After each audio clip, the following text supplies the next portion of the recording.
Chasser le naturel.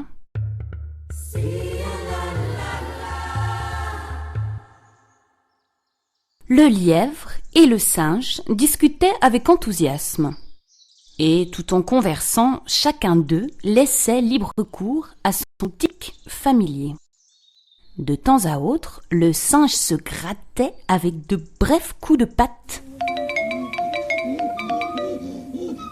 tandis que le lièvre, qui redoutait sans cesse d'être surpris par quelque ennemi de son espèce, ne pouvait s'empêcher à tout instant de tourner la tête, tantôt d'un côté, tantôt de l'autre.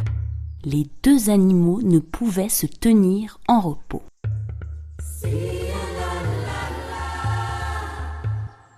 « Il est extraordinaire, vraiment, fit observer le lièvre au singe, que tu ne puisses laisser passer 1 minute sans te gratter. » Ce n'est pas plus étonnant que de te voir sans arrêt tourner la tête dans toutes les directions, riposta le singe. Oh, protesta le lièvre, je saurais bien m'en empêcher, si j'y tenais absolument. Eh bien, voyons si tu pourras y parvenir. Tâchons, toi et moi, de rester immobiles. Celui qui bougera le premier aura perdu son pari. Entendu, dit le lièvre.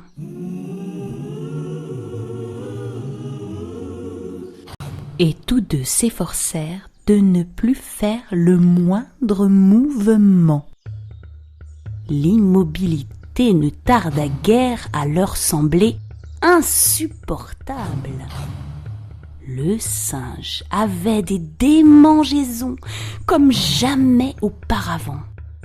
Quant au lièvre, il éprouvait de vives angoisses concernant sa sécurité, depuis qu'il ne pouvait plus lancer à tout instant des coups d'œil furtifs vers chacun des points d'horizon.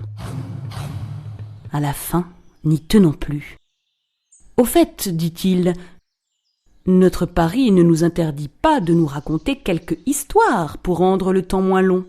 N'est-il pas vrai, frère singe ?»« Assurément, » répondit celui-ci, qui se doutait de quelque stratagème de son compère et comptait bien en faire son profit, en s'inspirant de l'exemple qu'allait lui donner le lièvre. « Eh bien, je commence, dit ce dernier. Figure-toi qu'un jour de saison sèche, me trouvant dans une vaste plaine, je courus le plus grand des dangers. »« Tiens, s'exclama le singe, il m'est arrivé la même chose. »« Oui, poursuivit le lièvre, je vis des chiens accourir vers moi en aboyant. Il en venait de tous côtés, à droite, à gauche, devant moi, derrière moi. Je me tournais de ce côté, j'en entendais par là, et puis par là, et par là encore. Et tout en parlant, sire lièvre, comme entraîné par son récit, mimait ses inquiétudes en cette fâcheuse situation et regardait dans toutes les directions auxquelles il faisait allusion. « Un jour, dit-il, je fus assailli par une troupe d'enfants qui me pourchassèrent à coups de pierre. J'en recevais ici. » Il se grattait le flanc droit pour désigner la place où le coup avait porté. « Là, au flanc gauche.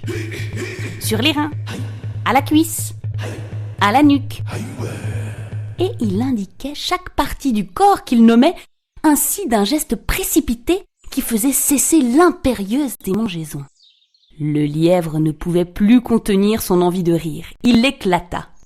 Et le singe, en le voyant pouffer, rit aussi de tout son cœur. «